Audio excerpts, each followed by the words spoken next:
Vamos agora falar de um assunto muito especial, né? Quando lemos o Evangelho, quando escutamos o Evangelho ser proclamado nas celebrações litúrgicas, sempre aparecem algumas parábolas, histórias simples que Jesus usava para trazer um bonito ensinamento ao coração. Mas por que ele usava essas parábolas? Qual o significado profundo de cada história que Jesus deixou, ao coração dos discípulos, ao coração da multidão e ao nosso coração? E para falar um pouco, por que Jesus escolhia parábolas para anunciar o reino, nós acolhemos com muita alegria aqui no Bênção da Manhã a Vilma Tomaso, que é doutora em Ciências da Religião. Vilma, bom dia, bem-vinda ao Bênção da Manhã, que alegria ter você conosco. Bom dia, Padre Camilo, eu que agradeço o convite. Por que Jesus escolhia parábolas para principalmente anunciar o reino de Deus? Jesus era um homem muito simples e ele veio para nos salvar, Salvar do quê? Da escravidão do pecado. E ele queria abarcar o maior número de pessoas. Então ele usava a linguagem do povo e usava coisas que o povo estava já acostumado. Então por isso muitas coisas agrícolas, porque era uma sociedade agrícola. Ele usava realmente as coisas que o povo estava acostumado a sentir, a falar, a viver. Então era isso que ele queria, O que adianta falar tão... É como um professor, o que adianta ele falar tão difícil e ninguém entender? Um bom professor, ele quer que todos entendam a comunicação dele, Jesus falava a partir da realidade concreta da vida. Ele entrava na história e falava a partir daquele que era o receptor da sua mensagem.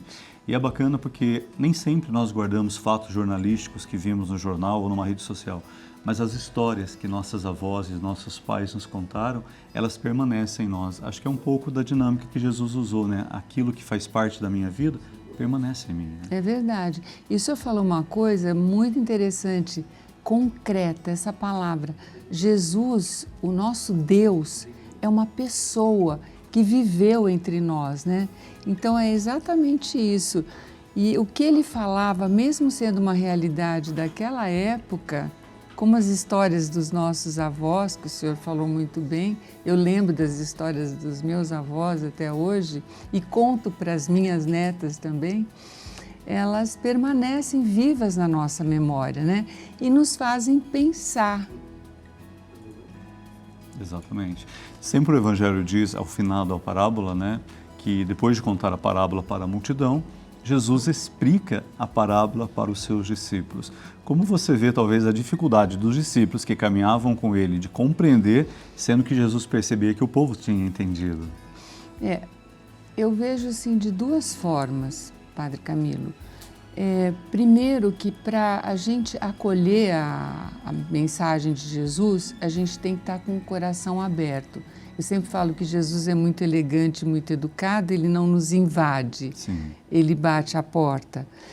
Então, a primeira coisa é essa. Eu acho que as pessoas muitas vezes mais simples, elas têm mais facilidade para acolher a palavra. E muitas vezes a pessoa que é muito racional, que ela pensa muito, que ela tem muitos porquês na vida dela, na cabeça dela, esse espírito racionalista, ela não entende bem porque não deixa entrar, parece que tem uma barreira, Então, para os discípulos, também uma outra coisa que eu percebo é que eles seriam os anunciadores também, Eles às vezes não tinham entendido, outros tinham, porque eram 12, cada um. A gente não sabe quem entendeu e quem não entendeu, mas eles deveriam estar com aquela palavra bem no coração para poder transmitir. Então é por isso que Jesus falava sempre, Quem tem olhos para ver e ouvidos para ouvir, a gente tem que abrir, Como podemos entender que as parábolas também são uma forma especial que Jesus usou para explicar este amor presente no coração do Pai, Este amor que precisa tocar a nossa realidade e ser transformador da nossa história. Uma das menções da salvação é justamente o retorno à filiação. É tão bonito, quando a gente reza o Pai Nosso, a gente fala Pai Nosso. porque os nossos pais primordiais, eles deixaram de ter a filiação, né, do nosso Deus Pai para as coisas, né? Então aí Jesus justamente quer esse retorno, né, a filiação. Nós somos filhos de Deus. Isso eu acho uma dimensão assim muito bonita. E tem as parábolas, né, acho que nós vamos falar, não sei, por exemplo, sobre o filho pródigo, é o retorno, é o nosso retorno, né? Exatamente. Podemos dizer também que as parábolas, elas eram uma forma simples, mas provocativa das pessoas se abrirem à conversão. O reino pede essa conversão. E quando Jesus usa elementos que fazem parte da vida do povo, seu trabalho, o alimento sobre a mesa, né, a semente que precisa ser lançada na terra, senão o fruto não vem, as pessoas acabam entendendo isso porque Jesus usava elementos que tocavam a vida, né? Então a parábola também tem um profundo e bonito apelo desta conversão, né? Abrir-se à vontade de Deus. Elas são provocativas também, porque sabe o que eu acho interessante? A gente, os nossos anos litúrgicos, eles vão voltando A, B, C, e a gente ouve várias vezes a mesma parábola, mas nunca é a mesma coisa. A gente sempre tem alguma coisa a mais. Eu acho que essa é a dimensão da grandeza, né, da mensagem salvífica que ele veio nos trazer, né? Nunca, parece que nunca fica repetitivo. Isso. O senhor nota isso também? Porque acho que também nós vamos mudando, né, o jeito de ouvir. Exato. Talvez no passado a nossa atenção era um pouco pequena. Hoje talvez eu esteja mais aberto, né, e acolha essa palavra num contexto diferente. A palavra não mudou, né? Não. Ela é a mesma, mas algo em mim está diferente. E acho que isso que nos dá essa bonita oportunidade de ouvir Jesus como se fosse a primeira vez. É verdade. É isso que eu sinto também. Que maravilha. E para você, né, na dimensão bonita tanto do estudo acadêmico, mas também da vida de fé, de todas as parábolas que Jesus contou e lindas lições que ele nos ensinou através delas, existe uma parábola que te toca mais e que também, em muitos momentos, tem sido aí um alento, um conforto e um fortalecimento para a própria fé? Sim, eu gosto muito, há várias, mas eu vou citar uma agora. A parábola do filho pródigo. Sim. Por quê? Porque eu, quando ouvi essa parábola desde criança, né, eu achava uma injustiça com o filho mais velho. Eu falei, mas como? Ele ficou com o pai, o outro foi embora e aproveitou, gastou tudo. Eu também acho uma injustiça. Então, a gente vai amadurecendo e vai vendo como o nosso orgulho não permite que a gente entenda a palavra de Jesus. É orgulho isso. Quem sou eu? Sou melhor que meu irmão? Quando eu passo a determinar aquilo que eu sou e não permito que nenhuma mudança me modifique, eu não vou aceitar esta palavra que sempre é um apelo à transformação, que ela toque a minha vida, né? É aquela palavra que entra por um ouvido, sai pelo outro, mas não alcança o coração.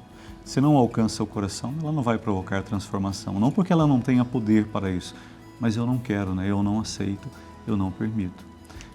O senhor falou da palavra do semeador aí, né? Exatamente, né? Muito São vários bonita. os tipos de terreno, né? E como eu preparo o meu interior para que a semente, que é lançada sobre todos, mas nem todos a acolhem, né? É verdade. Isso é muito bacana.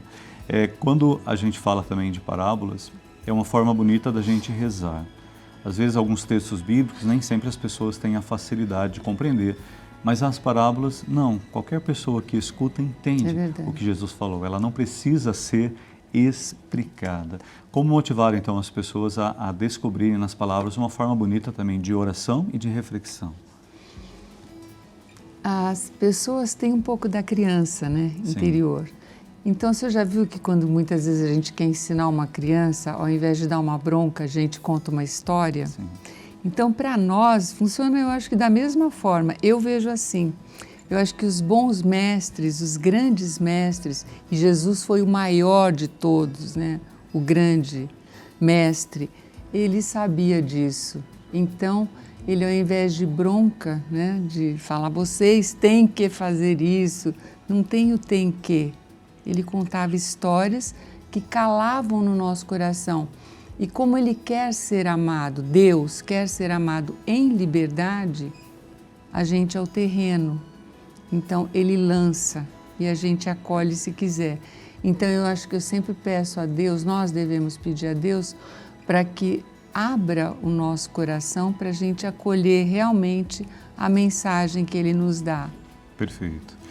Vilma, muito obrigado por partilhar conosco. Obrigado por se dedicar, né, ao estudo daquilo que é sagrado, daquilo que fomenta a fé, daquilo que renova a esperança. E teremos a alegria de ter você conosco amanhã no Congresso Bíblico da Academia Marial, refletindo mais a Palavra de Deus. Gratidão, ótimo dia para você, que Deus abençoe sempre. Eu que agradeço, Padre. Amém.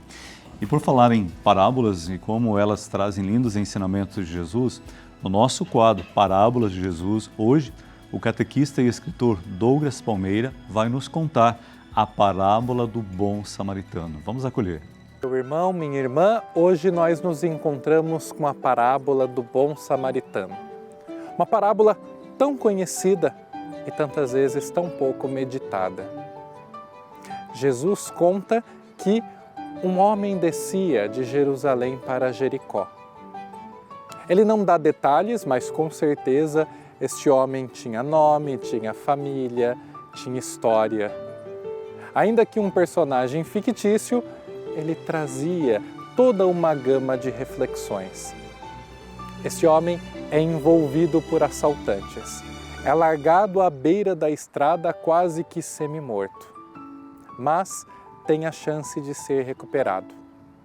Primeiro passa um sacerdote que estava voltando do templo. Os sacerdotes naquela época moravam em Jericó, abaixo do nível do mar, e subiam de tempos em tempos, um por vez, para realizar o seu ofício no templo. Então este sacerdote estava purificado, estava sem pecados, gozava de santidade, e ele vê aquele homem caído. Talvez ele até houvesse se preocupado, mas ele não podia se tornar impuro, ele não poderia tocar aquele homem. Por isso ele segue o seu caminho. Em seguida passa um mestre de leis, alguém que conhecia à risca o que dizia a Escritura. Ele também sabia que não poderia tornar-se impuro, então ele segue o seu caminho. E aí vem o escândalo da história. Passa um samaritano, um homem que não era bem visto pela cultura judaica. Um homem que não conhecia as leis, como aquele mestre de leis. Um homem que não oferecia os sacrifícios, como aquele sacerdote, mas um homem que entendia de humanidade. Por isso, ele desce do seu animal. Ele se inclina. Ele se move de compaixão. Esta palavra é central neste texto. Porque paixão, na dinâmica da raiz da palavra e da Sagrada Escritura, ela tem sentido de sofrimento. Quem é apaixonado sofre. A entrega de Jesus é chamada de paixão de Cristo. E sentir compaixão, este com quer dizer junto. Ele sente a dor do outro, por isso ele se inclina. Ele cuida das feridas e ele coloca aquele samaritano no seu lugar, em cima do seu animal. O samaritano o leva para uma hospedagem, pede que ele fosse cuidado, paga e promete pagará mais se for necessário. Ele age com gestos de cuidado porque ele entende que adorar a Deus, que amar a Deus, pressupõe curar feridas. A parábola de hoje nos questiona, nos impulsiona e nos motiva. Quantas vezes, diante de tantas realidades, nós passamos sem ver, sem mover-nos de compaixão, quando Deus espera que nós sejamos cura para as pessoas. Meu irmão, minha irmã, não deixe que a sua vida passe sem sentido. Seja sinal e canal de Deus na vida das outras pessoas.